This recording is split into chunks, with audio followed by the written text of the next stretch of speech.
हमने दूसरे हिस्से पर देखा कि सिलेबस क्या होता है, क्या पढ़ना पड़ता है और कितने दिन का कोर्स होता है, कितना टाइम लगता है, कितना खर्चा आता है और कितनी फीस लगती है। वो सारी चीजें हम लोगों ने देखा। वैकेंसी कब निकलती है और वैकेंसी में कितने लोगों का सिलेक्शन होता है और एक छोटा सा संघर्ष भरा वीडियो हमने आपको दिखाया। और अब हम वीडियो के तीसरे सेगमेंट की और तीसरे हिस्से की ओर बढ़ते हैं। अब शीजा एजुकेशनल सोसाइटी एक धमाकेदार शुरुआत करने जा रहे हैं, वो मैं बताता हूँ आपको। ये सारी प्रॉब्लम्स को आइडेंटिफाई की गई है, जो हमने 3-4 प्रॉब्लम्स आपको बताई हैं। 3 से 4 प्रॉब्लम्स जो आपको अभी दिखी है पीछे, वो सारी प्रॉब्लम्स यहाँ पर एड्रेस की जाएगी। ठीक है। क्या है 5 year plan, Sheeza educational society का 5 ईयर प्लान। ये जो है 5 साल का प्लान है कि 5 ईयर में किसी को भी इस लायक बना देना कि या तो वो सरकारी नौकरी पा जाए, या तो किसी प्राइवेट जॉब में लग जाए, या फिर वो अपना काम शुरू कर ले, कुछ ना कुछ उसके लिए अपना रास्ता बन जाए। ठीक है। उसको इतना मैच्योर कर देना, इतना परिपक्व कर देना, इतना मजबूत कर देना, नॉलेज और स्किल के बेस पर, नॉलेज और स्किल और मेहनत के बेस पर। ठीक है। क्या है प्लानिंग? कोई बच्चा जो भी 12 साल का है, 12 साल से ऊपर, 12 साल का हो या उससे ऊपर। क्यों? 12 साल का बच्चा जो है वो थोड़ा सा इतना समझदार हो जाता है कि अपना काम अपने आप से खुद कर सकता है, कपड़े धोना और जो भी अपनी जरूरत के काम वगैरह होते हैं छोटे मोटे, वो अपना कर लेता है। ठीक है। 12 साल इसलिए एक मेच्योर एज रखी गई है। और 12 साल से 12 साल या उससे ज्यादा 12, 15, 16, 20, 22 ना, जो भी एज हो, 20 मेरे ख्याल से सबसे बेस्ट एज होती है 20 शुरुआत करने के लिए किसी चीज के लिए।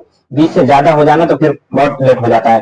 और 5 साल के लिए जो बच्चा 5 साल के लिए मेहनत करने के लिए तैयार हो, पढ़ने का इच्छुक हो, ख्वाहिशमंद हो, उसका मन हो कि हाँ मैं पढ़ूंगा, और मेहनत करने के लिए तैयार हो कि मुझे कोई पढ़ाने वाला हो और मैं पढ़ूंगा, तो ऐसे बच्चों के लिए शीजा एजुकेशनल सोसाइटी एक धमाकेदार शुरुआत करने जा रहा है। क्या है वो? कि उस बच्चे को कुछ आता हो ना आता हो, कहीं पढ़ा हो। अब 12 साल का बच्चा तो थोड़ा बहुत कहीं पढ़ा होगा। ठीक है। 12 साल का बच्चा तकरीबन 7th या 8th क्लास में होता है। 5 साल में फर्स्ट क्लास और 7, 5, 12 7th या 8th क्लास में बच्चा रहेगा आपका। ठीक है। 12 साल का, या तो आप वो एकेडमिक पढ़ा हो, नहीं भी पढ़ा है, या नाम चला है नहीं चला है, तो उसको हम क्या करेंगे कि 4 मंथ्स में कुछ चीजें हम गारंटी दे रहे हैं। ठीक है। ये पहले शुरुआत की एक गारंटी होगी और एक लास्ट में मैं गारंटी दूंगा। पहली गारंटी नहीं पूरी हुई तो बाद की गारंटी का मौका नहीं मिलेगा मुझे। ठीक है। इसलिए मैं पहली गारंटी को पूरा करने की पूरी कोशिश करूंगा कि बच्चे को कुछ आता हो ना आता हो, हम उसको हिंदी और इंग्लिश लिखना और पढ़ना सिखाएंगे। ठीक है। शुरुआत के 4 महीने में, पहले साल के शुरुआत के 4 महीने में क्या करेंगे? हिंदी और इंग्लिश लिखना और पढ़ना सिखाएंगे। और उसके साथ में इंग्लिश ग्रामर और स्पीकिंग की क्लास देंगे। इंग्लिश ग्रामर सिखाएंगे उसको और बोलने की खूब प्रैक्टिस करवाएंगे, यानी कि अपनी हर जरूरत की चीज को किसी को बोल करके इंग्लिश में समझा सकता है वो, और कि वो कोई अगर इंग्लिश बोल रहा है तो उसको वो समझ लेगा। ठीक है। और किताब को पढ़ करके मीनिंग निकाल लेगा, न्यूज़पेपर पढ़ करके इंग्लिश में उसकी मीनिंग समझ जाएगा। ये इतना हम इंग्लिश लिखना, पढ़ना, बोलना, सीखना, समझना और समझाना, ये इतना हम 4 महीने में कराएंगे। ठीक है। नेक्स्ट हम देखने वाले हैं और क्या होगा 4 महीने के बाद। अब 4 महीने में जो भी आपके घर का कोई अगर पढ़ा लिखा हो, ठीक है, पेरेंट्स पढ़े लिखे हो, या फिर घर में कोई पढ़ा लिखा हो, या फिर कोई आपके रिश्तेदारों में कोई तैयारी कर रहा हो जिसको ठीक ठाक नॉलेज हो, उसको आप ले आइए, चेक कराइए। बच्चा अगर आप सेटिस्फाई है कि हाँ इंग्लिश बोल पा रहा है, इंग्लिश समझ ले रहा है, लिख ले रहा है, पढ़ ले रहा है, इंग्लिश अच्छे से बोल रहा है, तो समझ लीजिए कि मैं अपनी गारंटी पूरी कर चुका हूं। फिर आगे के लिए आप हमें देंगे क्लास 1 से 8th तक। क्लास 1 से 8th तक अगर उसने पहले से पढ़ा हुआ है तो भी ठीक है, नहीं पढ़ा हुआ है तो भी हम इसको क्लास 1 से 8th तक की एनसीईआरटी बुक्स पढ़ाएंगे। एनसीईआरटी बुक्स क्या होती है? गवर्नमेंट निकालती है इनको और एक अफोर्डेबल रेट पर बहुत कम पैसों में मिल जाती है, और इसी सबसे अच्छी किताब होती है ये। और इन्हीं किताबों से जो आगे के कॉम्पिटिटिव एग्जाम्स होते हैं उनमें चीजें पूछी जाती हैं। क्लास 6 से लेकर के 12th तक की ही चीजें पूछी जाती हैं, जो भी कॉम्पिटिटिव एग्जाम होता है।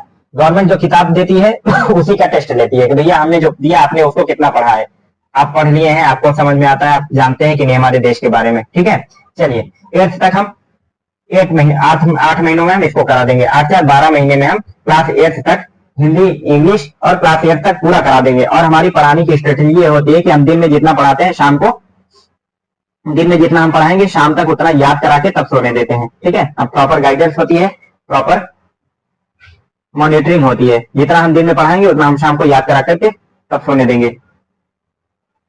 उसके बाद फिर आपका सेकेंड ईयर में, दूसरे साल में 9th, क्लास 9th और 10th ये हम पढ़ाएंगे, बस 2 क्लास 9th और 10th, और बेसिक कंप्यूटर नॉलेज देंगे और टाइपिंग सिखाएंगे, और एमएस ऑफिस माइक्रोसॉफ्ट ऑफिस जो है ये बहुत यूज होता है, ठीक है। एमएस ऑफिस यानी कि Microsoft Word, PowerPoint, Excel, Access, ये सारी चीजें हम सिखाएंगे, ठीक है। कंप्यूटर का एक बेसिक नॉलेज देंगे, 9th 10th और कंप्यूटर का बेसिक नॉलेज, ये हमारा स्किल होगा, स्किल, हुनर, ठीक है। हुनर 3rd ईयर में क्लास 11th और 12th कराएंगे, 12th 11th और 12th पढ़ाएंगे।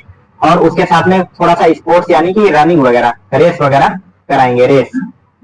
और स्किल में थोड़ा सा ये कंप्यूटर नॉलेज में थोड़ा सा और इसको डीप करेंगे, जैसे कि CCC हो गया, O लेवल हो गया, या फिर कुछ ना कुछ ऐसा कंप्यूटर का थोड़ा सा और आगे का लेकर के चलेंगे। क्लास 11th और 12th हम तीसरे साल में पढ़ाने वाले हैं।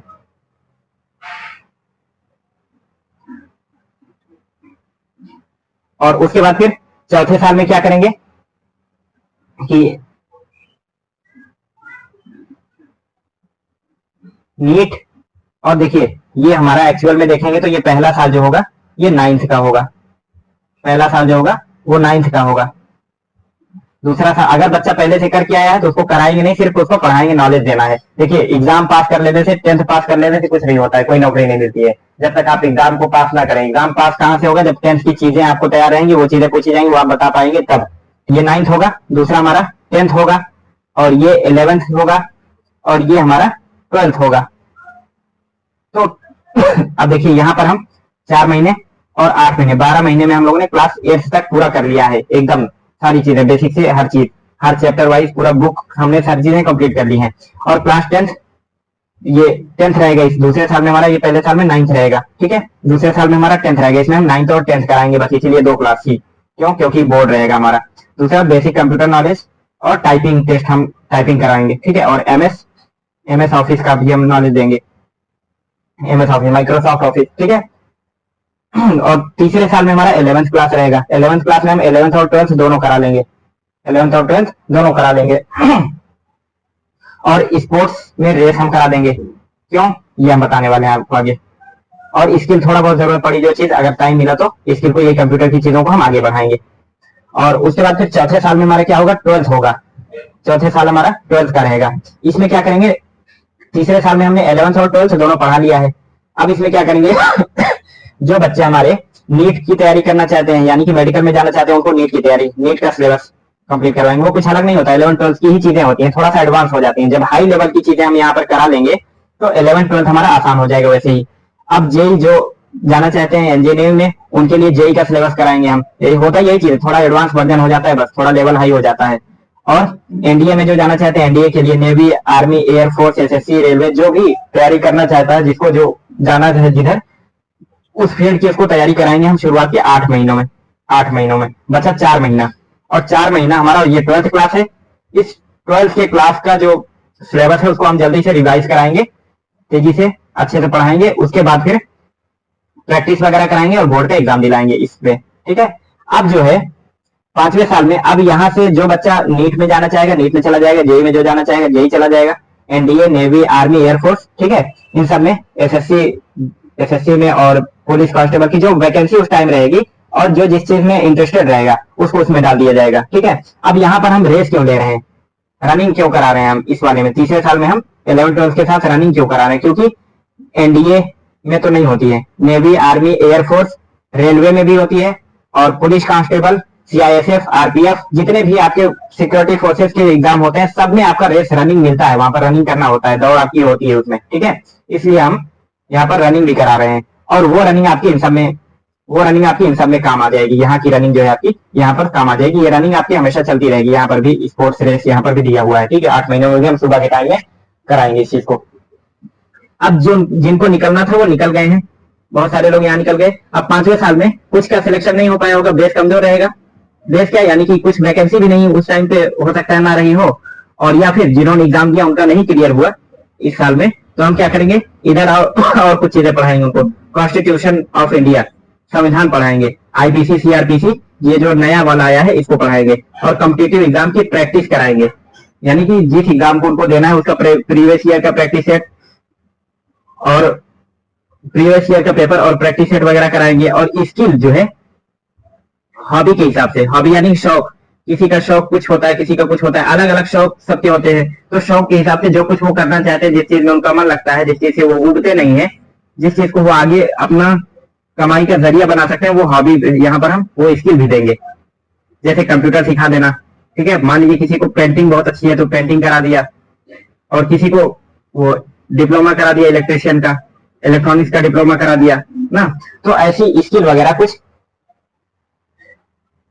या फिर किसी को स्पोर्ट्स में बहुत वो है, दिलचस्पी है, कौन कर सकता है, तो कौन के लिए हमने ये पहले आपको बता दिया कि 12 साल से ज्यादा उम्र के वे सभी बच्चे जो पढ़ने के ख्वाहिशमंद हैं, इच्छुक हैं और मेहनत करने के लिए तैयार हैं, उन सब के लिए है, ठीक है। अब देखिए उसकी फीस क्या है, फीस कुछ नहीं है, totally free education and study material. पढ़ाई की किताबें, पढ़ाई जो पढ़ाना है वो हम फ्री में पढ़ाएंगे, किताबें आपको फ्री में देंगे, कॉपी आपको लिखने के लिए फ्री में देंगे, सब कुछ आपका फ्री में रहेगा, ठीक है। और रहने और खाने का जो आपका रहेगा केवल 5,000 रुपए पर मंथ ये रहेगा, ठीक है। अब इसको कराने के लिए हम आपके घर पर रहते हुए बच्चे को नहीं करा सकते हैं, ठीक है। ऑनलाइन में कितना डिस्ट्रैक्शन होता है आप इसको बेहतर तरीके से समझ चुके हैं, मैं पीछे बता चुका हूँ।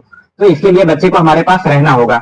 तो इसमें एक चीज तो ये है कि फोन का अलाउ नहीं होगा, फोन की परमिशन नहीं होगी। दूसरी चीज कि जिस टाइम में टीचर की तबीयत खराब हो जाए या फिर स्टूडेंट बच्चा जो है उसकी तबीयत खराब हो जाए, उसको हम टाइम को नहीं गिनेंगे, उसको हम काउंट नहीं करेंगे, उसको हम बाहर कर देंगे। नहीं तो आप कहेंगे एक आध, मान लीजिए 10 दिन कोई बच्चा बीमार हो गया तो उसका सिलेबस पीछे हो जाएगा, तो उसको हम काउंट कर लेंगे, तो हमारा 4 महीने में तो हमारा कोर्स ही कंप्लीट नहीं हो पाएगा। जो हमने आपको गारंटी दी है, जो हम करने के लिए बोल रहे हैं, वो हमारा पूरा नहीं हो पाएगा, ठीक है। इसलिए एक तो फोन अलाउ नहीं होगा, दूसरी चीज कि जो बीमार हो गए, तबीयत खराब हो गई, पढ़ने के काबिल नहीं है उस टाइम में, तो उस टाइम उनको रेस्ट करने दिया जाएगा और उस टाइम को काउंट नहीं किया जाएगा। और तीसरी चीज गारंटी, 2 गारंटी के साथ। पहली गारंटी 4 महीने में अंग्रेजी बोलना, ठीक है। 4 महीने में अंग्रेजी बोलना, अगर नहीं बोल पाए, मैं नहीं बुलवा पाया, तो ये समझ लीजिए कि मैं पढ़ाने के काबिल नहीं हूँ, ठीक है। आप वापस आपके पेरेंट्स आए, ठीक है, पेरेंट्स आए बच्चे को अपने लेकर के चले जाएंगे, सर आपने अपनी गारंटी, अपना वादा पूरा नहीं किया, ठीक है। हालांकि मैं इस चीज को एक बार कर चुका हूँ, ठीक है, ये पहले से हो चुके हैं पूरी चीजें, इसलिए मैं ये कह रहा हूँ। दूसरी चीज, 5 साल के बाद भी पढ़ाई करना चाहें तो खर्च शीजा एजुकेशनल सोसाइटी उठाएगी। सिलेक्शन हो गया, अच्छी बात है। सिलेक्शन नहीं हुआ तो आगे की कुछ और पढ़ाई करना चाहते हैं, या फिर उस एग्जाम को दिया ही नहीं जो उनके पास सामने थे कि नहीं भाई हमें ये नहीं, हमें सर ये पढ़ना है, हमें आगे और आगे पढ़ाई करनी है, तो उसका खर्चा शीजा एजुकेशनल सोसाइटी उठाएगी। 5 साल बाद आप पैसे नहीं देंगे, 5 साल बाद पैसे नहीं देंगे, बल्कि आपको पैसे मिलेंगे, ठीक है। अगर वो पढ़ाई नहीं करना चाहते तो उनको कहीं ना कहीं ऐसा यूटिलाइज किया जाएगा कि उससे पैसे मिलेंगे, पैसे आपको देने नहीं पड़ेंगे। और अगर पढ़ना चाहते हैं तो सीधा एजुकेशनल सोसाइटी खुद ही से खर्चा उठाएगी। 1000 बच्चे हुए, जितने भी मान लीजिए, जितने 100 मान लेते हैं हम, ठीक है, 100 बच्चे हैं, 100 में से कुछ का सिलेक्शन हो जाएगा। अब जो बचेंगे उनमें से जितने बच्चे, उसका 5% हम अपने पास रखेंगे। जिनके पास हुनर अच्छा है, स्किल हमने खुद दिया हुआ है, मैनेजमेंट अच्छा है, टीचिंग स्किल अच्छी है, पढ़ाना अच्छे से जानते हैं, उनको हम अपने पास ही रखेंगे मेंटरशिप के लिए, as a mentor, as a tutor, पढ़ाने के लिए, उनको देख रेख करने के लिए हम खुद उनको अपने पास रखेंगे और अपने पास से उनको सैलरी वगैरह सारी चीजें दी जाएंगी, ठीक है। और बाकी के जो बच्चे, उनको स्किल के हिसाब से, हर स्किल के हिसाब से उनको शिफ्ट किया जाएगा, उनको जो चीजें सिखाई रहेंगी, जो स्किल देंगे, हम यहाँ पर स्किल की बात कर रहे हैं। अब देखिए यहाँ पर इनको कंप्यूटर का नॉलेज दिया गया है, ये भी एक स्किल है, ठीक है। इनको वहां पर जहां पर इस कंप्यूटर के नॉलेज की जरूरत होगी वहां पर उनको रखा जाएगा, ठीक है। या फिर डिप्लोमा करा दिया गया इलेक्ट्रिशियन का, या फिर जो है पेंटिंग का, या फिर जो है जो भी उनको हॉबी है, जो उनको शौक है, उस चीज की उनको स्किल प्रोवाइड करा दिया जाएगा। और वहां पर जहां पर उनकी रिक्वायरमेंट्स होगी उनको वहां पर भेज दिया जाएगा, वहां पर उनको काम मिल जाएगा। देखिए देश की तरक्की करने के लिए और अनएम्प्लॉयमेंट को दूर करने के लिए, बेरोजगारी को दूर करने के लिए दोनों का एक ही रास्ता है। वो क्या है, चलिए देखते हैं। अब जो हमारा सामान होता है, सामान एक जगह से दूसरी जगह जब ट्रेवल करता है, जब सामान एक जगह से दूसरी जगह जाता है तो पैसा उसके अपोजिट जाता है। सामान जहां से आया, पैसा वहीं पर गया, होता है ये चीज। अब मान लीजिए कि यूपी से कोई सामान अगर बन करके एमपी में पहुंचा तो एमपी का पैसा यूपी में पहुंचेगा, और महाराष्ट्र से कोई चीज आंध्रा में पहुंची तो आंध्रा का पैसा महाराष्ट्र में पहुंचेगा। गुजरात का कोई सामान राजस्थान पहुंचा तो राजस्थान का पैसा गुजरात में पहुंचेगा ना। अब देखिए पैसा सामान जहां से आ रहा है, पैसा वहां पर जा रहा है। तो देश की इकोनॉमी बढ़ने के लिए क्या होना चाहिए, देश की इकोनॉमी कब बढ़ेगी, अब इससे थोड़ी इकोनॉमी बढ़ रही है, यहाँ से पैसा यहीं इसी के अंदर घूम रहा है, ना पैसा बढ़ रहा है ना पैसा घट रहा है। हम लोग बहुत सारे सामान बाहर से लेते हैं, इंपोर्ट करते हैं, बहुत सारे सामान हम बाहर से मंगाते हैं, बहुत सारी चीजें अमेरिका से, बहुत सारी चीजें चाइना से, बहुत सारी चीजें हम इधर इराक वगैरह से मंगाते हैं ना। और पेट्रोलियम वगैरह हम लोग इधर से मंगाते हैं, जो अरबियन कंट्रीज हैं। और एक्टिव इंग्रेडिएंट्स मटेरियल, जो हमारे दवाएं जो बनती हैं उसका जो पाउडर होता है, ये भी हम बाहर से मंगाते हैं। और अमेरिका से भी बहुत सारी चीजें हम लोग मंगाते हैं, और बहुत सारी ऐसी चीजें मंगाते हैं जो हम अपने यहाँ तैयार कर सकते हैं, फिर भी हम उसको बाहर से मंगाते हैं। जैसे हम लोग एक नील कटर आप लोग यूज करते होंगे, नील कटर यूज करते हैं तो उसमें देखिएगा मेड इन कोरिया लिखा रहता है, made in Korea, made in Korea लिखा रहेगा। उसका जो लोहा है ना, वो हमारे झारखंड से ही जाता है, यही झारखंड है हमारा, यहाँ से लोहा गया जापान, जापान से कोरिया, कोरिया से फिर बन करके वो हमारे यहाँ, अब देखिए फिर हमारे यहाँ बिकता है। ये यहाँ से गया तो जाने की कॉस्ट, अब यहाँ से मान लीजिए कोई एक आध पैसे, एक पैसे का एक नील कटर का जो लोहा गया वो 1 पैसे का रहा होगा मुश्किल से, फिर यहाँ गया जाने का किराया, फिर वहां बना वो, उनके लोगों को रोजगार मिला, फिर वहां से गया कोरिया, कोरिया में उसकी फिनिशिंग कुछ और कुछ काम हुआ, फिर वहां से फिर आया, इतनी दूर सफर किया इसने, इतना दूर टहला, तो इसके आने जाने का कॉस्ट प्लस उनके लोगों को रोजगार मिला, और फिर वो चीज हमारे यहाँ आकर के फिर बिक जाती है 10 रुपए से 20 रुपए की।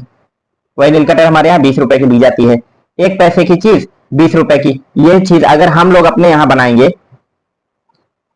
तो ये कॉस्ट हमारी कम हो जाएगी और हमारे यहाँ के लोगों को रोजगार मिलेगा। ठीक है, तो बहुत सारी ऐसी चीजें हम जो अपने यहाँ बना सकते हैं वो हम अपने यहाँ बनाएंगे तो अनएम्प्लॉयमेंट कम हो जाएगा, लोगों को यहाँ पर काम मिलेगा। दूसरी चीज, पैसा जो सामान बाहर से आ रहा है, पैसा हमारा इधर से जा रहा है, वो बंद हो जाएगा। और जब हम प्रोडक्शन बढ़ा देंगे अपना धीरे धीरे, स्किल, इसकी जरूरत है, स्किल की जरूरत है। हम क्यों नहीं बनाते हैं? क्योंकि हमारे पास स्किल नहीं है, टेक्नोलॉजी नहीं है। इस चीज को सोचना पड़ेगा कि कैसे इस चीज को हम डेवलप कर सकते हैं, कैसे बना सकते हैं, अपने तरीके से बनाए। जरूरी थोड़ी है जो जो उनका तरीका है वही सबसे बेहतर है, थोड़ा सा टाइम लग सकता है। तो अगर जिस चीज का प्रोडक्शन हम ज्यादा कर देंगे, बढ़ा देंगे, उस चीज को हम एक्सपोर्ट कर देंगे, बाहर भेज भी सकते हैं। उस सामान को बाहर भेजेंगे तो बाहर से पैसा हमारे देश में आएगा, सामान बाहर गया, पैसा अंदर आया। तो अब देखिए, जब पैसा बढ़ेगा तो इकोनॉमी बढ़ेगी, देश समृद्ध होगा। और जब हम एक्सपोर्ट करेंगे तो यानी कि हम यहाँ पर बनाएंगे, बनाने के लिए हमारे लोगों की जरूरत पड़ेगी, एम्प्लॉयमेंट जनरेट होगा।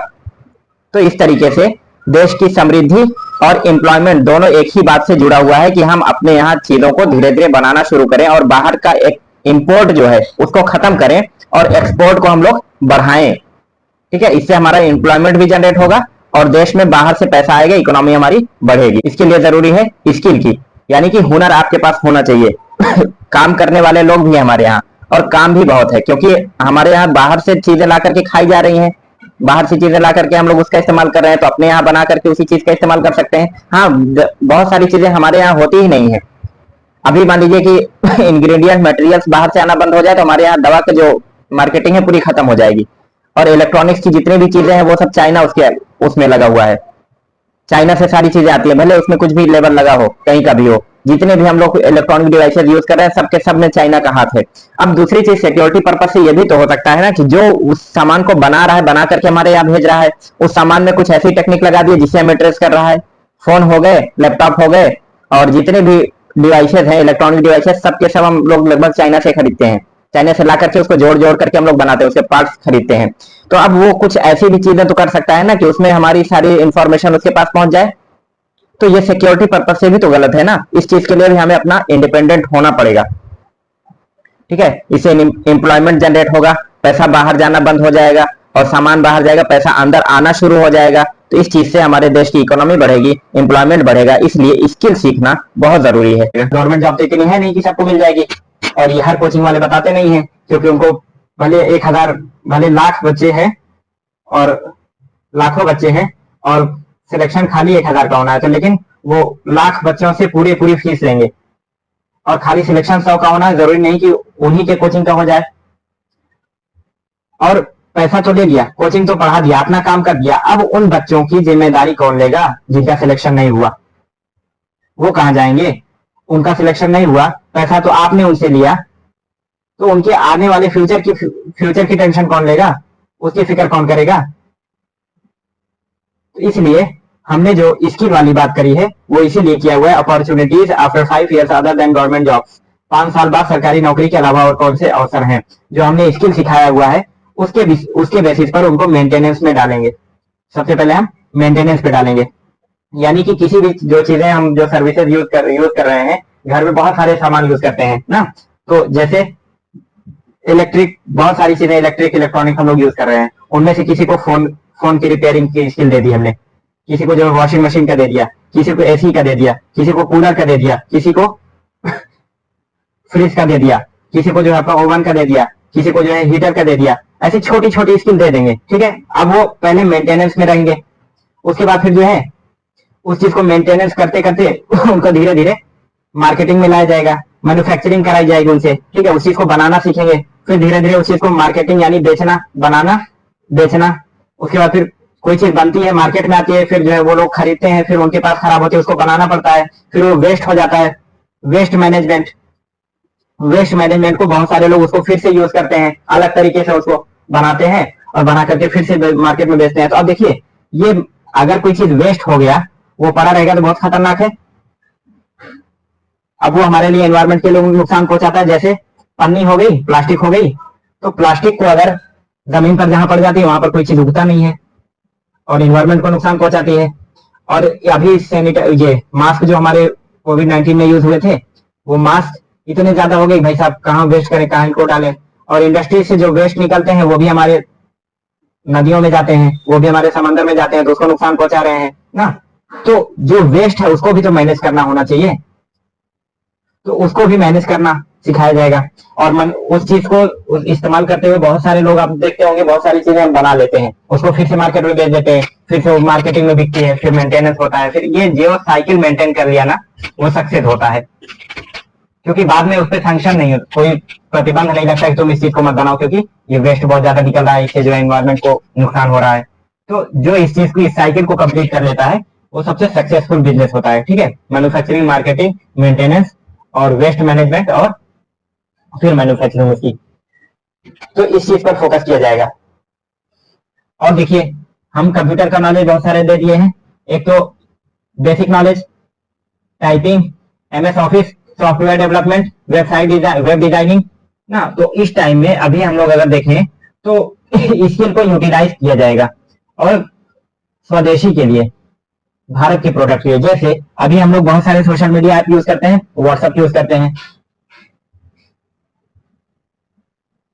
व्हाट्सएप यूज करते हैं, हमारा नहीं है। इंस्टाग्राम यूज करते हैं, हमारा नहीं है। ट्विटर हम यूज करते हैं, हमारा नहीं। टेलीग्राम हमारा नहीं है। प्ले स्टोर हमारा नहीं है। अमेजन हमारा नहीं। यूट्यूब हमारा नहीं। माइक्रोसॉफ्ट हमारा नहीं है।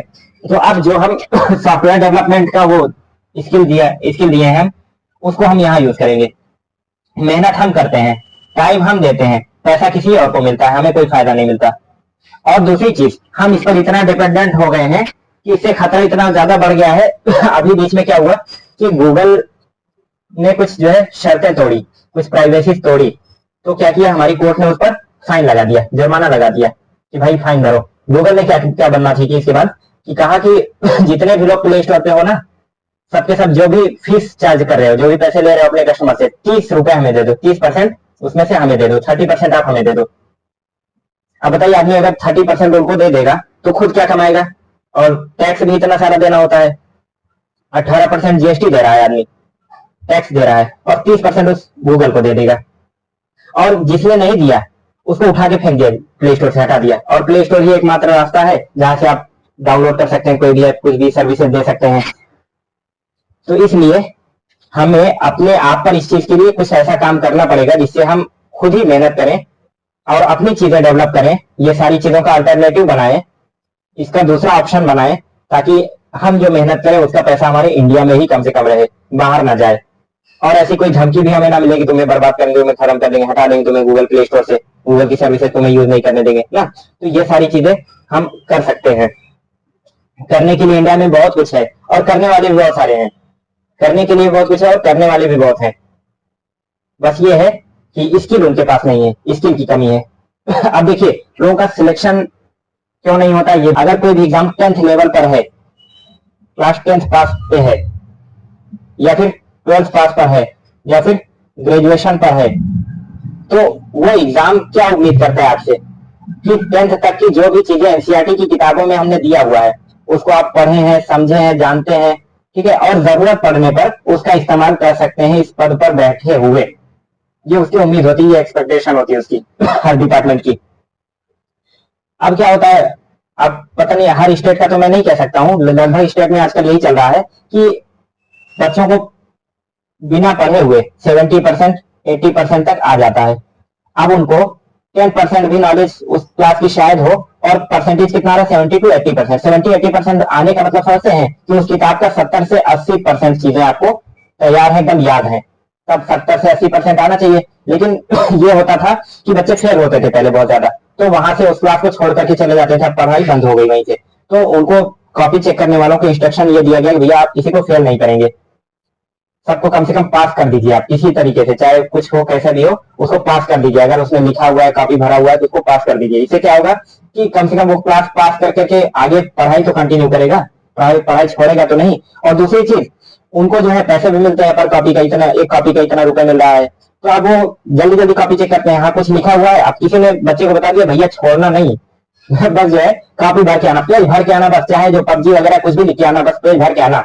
तो बच्चा पेज भर देता है। अब टीचर भी देखता है, हाँ कुछ लिखा हुआ, नंबर दे दो, नंबर दे दो, आगे बढ़ो, नंबर दे दो, आगे बढ़ो ना। इससे क्या होता है, बच्चा पास हो जाता है, लेकिन क्वालिटी गड़बड़ हो जा रही है, एजुकेशन की क्वालिटी इतनी गड़बड़ हो जा रही है। अब मान लीजिए 10th में कोई बच्चा आधे घंटे, स्कूल तो वैसे भी अब जाना ना जाना सब बराबर ही है, और बच्चे क्या करते हैं कि स्कूल तो जाते नहीं, ट्यूशन जाते हैं, ट्यूशन 1 घंटे, कोचिंग जाते हैं, 1 घंटे की कोचिंग होती है। अब वहां पर 1 घंटे पढ़ा, उसके बाद फिर घर पर आके कुछ नहीं, क्योंकि पास हो जाना है, 80% आ जाएगा, इसलिए टेंशन नहीं होती है, पढ़ते नहीं घर पर।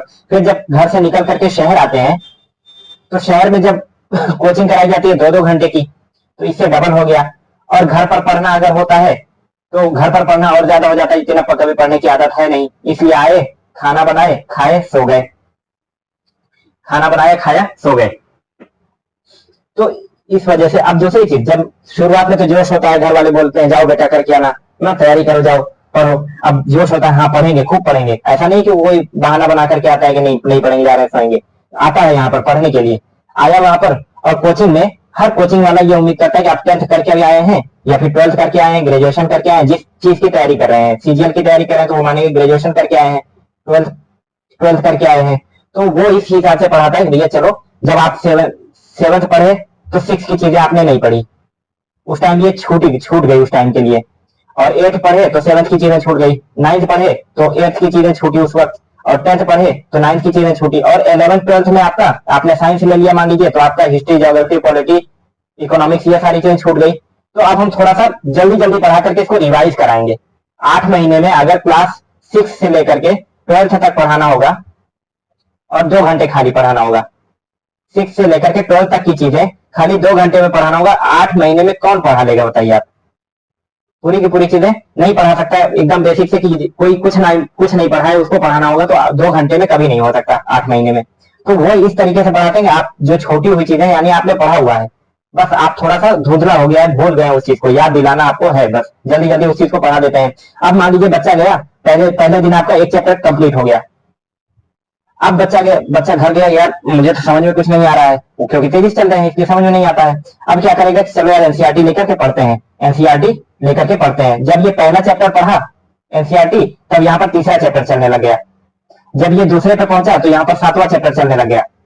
अब ये लगता है कि यार जब ट्रेन के पीछे भागिए ना, तो थोड़ी दूर तक तो ठीक है, फिर जब ट्रेन की स्पीड थोड़ी बन जाती है, तो ये लगता है यार अब जो है ना, छोड़ ही दो, ट्रेन नहीं मिलेगी। तो वही हाल होता है इस बच्चे का भी, कि अब तो नहीं मिलेगी। अब ये है कि फीस दे चुका है, इसलिए कोचिंग जाना होता है, और घर वाले जब फोन करते हैं बेटा कोचिंग गए थे, पढ़ रहे हो, हाँ पढ़ रहे हैं, इसलिए थोड़ा सा जवाबदेही बन जाती है। तो ये होता है चलो यार फीस दिए हैं, चलो कोचिंग चले जाते हैं। उसका निकल जाता है 1 साल ऐसे ही, उसको कुछ समझ में नहीं आता है। दूसरे साल सोचता है आपकी खूब अच्छे से तैयारी करेंगे, दूसरे साल का भी यही हाल होता है। फिर ये होता है कि यार हमसे नहीं हो पाएगा, हमारे बस का नहीं है, फिर वो घर वापस आ जाता है, क्योंकि उसको लगता है यार अब और कितना खर्चा करें, और कितना प्रेशर डालें घर वालों पे, और कितना पैसा खर्च करें, कितना वक्त खर्च करें, जब मेरे बस में नहीं है तो फालतू में क्यों खर्चा करें, चलो घर चलते हैं। कुछ बच्चे 2 साल में इसलिए लौटते हैं, और जो कुछ बच्चे होते हैं कि 3 साल या 4 साल में, 3 साल या 4 साल में निकालते हैं, तैयारी करते हैं अच्छे से। और कुछ बच्चे 5 साल, 6 साल, 7 साल पड़े रह जाते हैं बेचारे, यार इतना दिन इस चक्कर में किया, 3 साल बर्बाद कर दिया, 3 साल तो चले गए, तैयारी ठीक ठाक हो गई, चलो 1 साल और ले लेते हैं। या 4 साल तैयारी कर लिया, इतना टाइम वेस्ट कर दिया, इतना पैसा लगा दिया, अब छोड़ करके चले गए तो इतना तो खराब हो जाएगा, चलो 1 साल और ले लेते हैं, 1 चांस और ले लेते हैं। यार 5 साल बर्बाद कर दिया, अब चलो यार नहीं, बर्बाद नहीं किया, हालांकि पढ़ लिया, 5 साल पढ़ लिया, पैसा लगा दिए, इतना टाइम लगा दिए, 1 साल और कर लेते हैं, हो सकता है आपकी निकल ही जाएगा। तो ऐसे होता है, कभी कभी आप देखेंगे 35 साल 36 साल के लोग आपको तैयारी करते हुए मिलेंगे, 32 साल 35 साल तक, 32 साल 35 साल तक के बच्चे आपको, बच्चे क्या बोलेंगे, जवान बोलेंगे उनको, तैयारी करते हुए आपको मिलेंगे। लेकिन मैं ये कभी भी सजेस्ट नहीं करता हूं, क्योंकि आपकी जो एज होती है ना, वो एज होती है आपकी 20 से लेकर के 35 तक की एज होती है कुछ करने की, जब जज्बा होता है कुछ नया करने का, कुछ बदलने का, पुरानी चीजों को बदलने का, गलत चीजों को रोकने का जो जज्बा होता है वो 20 से 35 तक ही होता है। उसके बाद ये होता है 35 में, चलो यार जो चल रहा है उसी में हम भी चलेंगे, चलो चलते रहते हैं, जैसा है चलने दो, बस जैसा चल रहा था अभी तक वैसे ही आगे भी चलाते रहो, ठीक है। अब जब आपके कुछ करने की उम्र है, तब आप कुछ करने का मौका ढूंढ रहे हैं, तब आप कुछ करने की सिर्फ तैयारी कर रहे हैं, वो काम कर नहीं रहे हैं कि ये क्या है। तो मैं ये मानता हूं कि 20 से लेकर के एकदम आइडियल एज, सबसे ज्यादा आपको 20 से लेकर के 25 तक ही तैयारी करनी चाहिए, बस 20 से 25 तक, बस इससे ज्यादा आपको तैयारी करने की जरूरत नहीं होती है, मत कीजिए आप तैयारी। अब कुछ भी आप जहां कहीं भी आपको कुछ हुनर हो, कुछ स्किल हो, कोई चीज पसंद हो, शौक हो किसी चीज का, वो काम करना शुरू कर दिए, ठीक है। थोड़ा टाइम लगेगा, 2 साल 3 साल इसी में लग जाएगा आपको, उस काम को करिए, सीखिए, समझिए और बेहतर करिए, उसको और अपग्रेड करिए, सोचिए कि इसमें और कुछ नया क्या किया जा सकता है, क्योंकि 25 से 35 तक की एज आपके पास अभी है, 25 से 35 में आप कुछ नया कर सकते हैं। इतना अच्छा आप कुछ कभी कभी कर जाते हैं कि वो किसी और के बस की बात नहीं होती है, और ये चीज भी सराही जाती है। और अगर आप यहाँ पर खाली 25 से 35 तक आप सिर्फ तैयारी करते रहे, सिर्फ अपना पैसा घर वालों का लुटाते रहे, अपना टाइम बर्बाद करते रहे, तो ये मेरे लिए बेवकूफी से बढ़कर के कुछ नहीं मानता हूं मैं इस चीज को। सिर्फ 5 साल अगर आपने तैयारी कर ली बहुत है, 4 साल 5 साल में जिसका निकलना होता है निकल जाता है, नहीं निकलना होता तो आप मत उम्मीद रखिए कि हो जाएगा, ठीक है। मैंने खुद जो है तैयारी करी थी 2019 से, हालांकि बीच में 2019 से लेकर के 22 तक, 2022 तक ये इतना कोविड-19 का पीरियड चला था, कोरोना था इस पीरियड में, नहीं तो और पहले एग्जाम हो जाता तो शायद और पहले ही हम निकल जाते। तो हमें बीच में कोरोना मिल गया और हम उसमें रह गए, और 2023 में हमारा यही एग्जाम, हमने फॉर्म यहीं पर डाला हुआ था और एग्जाम हमारा यहाँ पर हुआ। तो यहाँ पर हमारा सिलेक्शन हुआ रेलवे में, इंजीनियरिंग डिपार्टमेंट में सेंट्रल रेलवे, CR और Mumbai division, Lonavala station, Mumbai division Lonavala, ठीक है। तो ये थी हमारे बारे में। जो ख्वाहिशमंद है, इच्छुक है, पढ़ना चाहता है और मेहनत करने के लिए तैयार है, देखिए कोई भी बच्चा 5 साल क्लास 1 से लेकर के 12 तक पढ़ता है और ग्रेजुएशन 3 साल का होता है, 15 साल पढ़ता है तब जाकर के उसके बाद भी तैयारी करता है, 15 साल पढ़ने के बाद भी 5 साल तैयारी करता है, यानी कि 20 साल की पढ़ाई में कोई नौकरी पाता है। और कितना 20 साल का टाइम बर्बाद किया, और कितना पैसा आपने देखा होगा कि अभी मैंने फीस स्ट्रक्चर वगैरह बताया था कि किस तरीके के लोग अभी कर रहे हैं, तो फीस स्ट्रक्चर वगैरह कितनी है, तो किसी का 2 साल में होता नहीं है, 3 साल 4 साल 5 साल लग जाते हैं, तो सोचिए कितना पैसा वो बर्बाद करता है। अब इसमें सीधा एजुकेशनल सोसाइटी वही चीजें सब पढ़नी पड़ती हैं, क्लास 6 से लेकर के 12 तक की चीजें पढ़नी पड़ती हैं, ग्रेजुएशन की चीजें पढ़नी पड़ती हैं, बस कॉम्पिटिटिव एग्जाम के लिए। यही चीज हम सही से नहीं पढ़े रहते बच्चे बचपन में, तो इसीलिए उस चीज को दोबारा पढ़ाना पड़ता है, कोचिंग वाले वही चीज रिवाइज कराते हैं बस। अब मैं गारंटी देता हूं आपको कोई कोचिंग करने की जरूरत नहीं है, आप सिर्फ इतने की सारी एनसीईआरटी पढ़ करके याद करके मेरे पास आ जाइए कि सर ये हमें जो किताबें हैं ये हमें पूरी याद है, कहीं से भी आप कुछ भी पूछ लीजिए, मैं बता रहा हूँ आपको, किसी भी एग्जाम में बैठा दूंगा, आप तुरंत क्लियर कर जाएंगे। यही चीज नहीं रहती, यही चीज कराने के लिए कोचिंग करनी पड़ती है बस, ठीक है। तो जो चीजें 20 साल बर्बाद करके लोग हासिल करते हैं, सीधा एजुकेशन सोसाइटी उस चीज को सिर्फ 5 साल में आपको दे रही है। और दूसरी एक गारंटी आपकी 4 मंथ्स की गारंटी स्टार्टिंग वाली है। अगर मैं 4 मंथ्स में इंग्लिश ना सिखा सका, समझ लीजिए कि मैं पढ़ाने के काबिल नहीं हूं आपके बच्चे को, ठीक है। आप पेरेंट्स हैं तो आप अपने बच्चों को लेकर के जा सकते हैं, और उसके बाद 5 साल पूरा होने के बाद आगे की कोई भी पढ़ाई करनी है, सीधा एजुकेशनल सोसाइटी आपका खर्च उठाने के लिए तैयार है और आपको रोजगार देने के लिए तैयार है, रोजगार आपको देने के लिए तैयार है, ठीक है। आप बेरोजगार नहीं रहेंगे, आपको स्किल सिखाएगी, आपको सीधा एजुकेशन सोसाइटी स्किल सिखाएगी, और 100 में से 5 बच्चों को अपने पास रखेगी। 100 में से 5 जो अच्छे बच्चे होने वाले होंगे, जो स्किल वाले होंगे, जो मैनेजमेंट होगा जिनका अच्छा, जिनको टीचिंग स्किल अच्छी होगी, जो पढ़ाने में अच्छे होंगे, उनको अपने पास रखेगी। और तीसरे हिस्से में हम लोगों ने क्या देखा जो प्रॉब्लम्स हम लोगों ने दूसरे हिस्से में आइडेंटिफाई की थी, पहचाना था जिन प्रॉब्लम्स को, जो दिक्कतें, मुश्किलें, परेशानियां जो दूसरे हिस्से में हमने देखी, उसको दूर करने के लिए हमने तीसरे हिस्से में देखा हम अब क्या करने वाले हैं इसके लिए। और शीजा एजुकेशनल सोसाइटी की एक धमाकेदार शुरुआत होने जा रही है, जो आपके लिए एक बेहतरीन शानदार मौका या अवसर हो सकता है। इसमें शीजा एजुकेशनल सोसाइटी उन सभी बच्चों को जो ख्वाहिशमंद है, इच्छुक है पढ़ने के और मेहनत करने के लिए तैयार हैं, एज उनकी कुछ भी हो गई हो लेकिन मेहनत करने के लिए तैयार है, ख्वाहिशमंद है मेहनत करने के, पढ़ने के, उनके लिए शीजा एजुकेशनल सोसाइटी उनको पढ़ाने का काम, उनको कॉपी और उनको किताब, नोटबुक, सारी चीजें फ्री ऑफ कॉस्ट प्रोवाइड करा रही है। जी हाँ, फ्री ऑफ कॉस्ट। जो 5 साल का टाइम मैं मांग रहा हूं, इसमें 2 गारंटी आपको मैंने दिया हुआ है। एक तो 4 मंथ की गारंटी है और दूसरी आपकी एक कोर्स के शुरुआत में गारंटी दी गई है, एक कोर्स के एकदम लास्ट में, एंड में आपको गारंटी दी गई है। अगर पहली गारंटी ना पूरी हुई तो दूसरी गारंटी का मौका मत दीजिएगा। इसके लिए जो भी इच्छुक हैं, जो ख्वाहिशमंद हैं, जो मेहनत करने के लिए तैयार हैं, जो भी बच्चे या आपके घर में जो कुछ हो, या फिर आपके बच्चे होंगे या आप खुद होंगे या फिर आपके भाई बहन कोई भी होंगे जो उसके लायक हैं, जिनको वो जरूरत, उन चीजों की जरूरत है, उनको बताएं। ठीक है, और हमसे कांटेक्ट करने के लिए QR कोड का इस्तेमाल करके आप स्कैन कर सकते हैं, व्हाट्सएप ग्रुप से जुड़ सकते हैं। और आने वाले फ्राइडे को और आने वाले संडे को मैं लाइव रहूंगा। फ्राइडे को मैं आपके साथ 9 से 10 1 घंटे सुबह के टाइम में लाइव रहूंगा और शाम को 5 से 6 के बीच में मैं लाइव रहूंगा। ठीक है, और संडे के दिन 10 से 11 और 6:30 से 7:30 के बीच में लाइव रहूंगा। ठीक है, आप हमसे यूट्यूब पर जुड़ सकते हैं। ये नंबर है, कॉन्टैक्ट नंबर जो है, इस पर फोन करें, फोन करके हमसे आप डायरेक्टली बात कर सकते हैं। मुझे देखने और सुनने के लिए आपका तहे दिल से शुक्रिया। दूसरों की कामयाबी पर तालियां बजाने का वक्त खत्म और अपनी कामयाबी हासिल करके दूसरों की तालियां सुनने का वक्त आपका शुरू।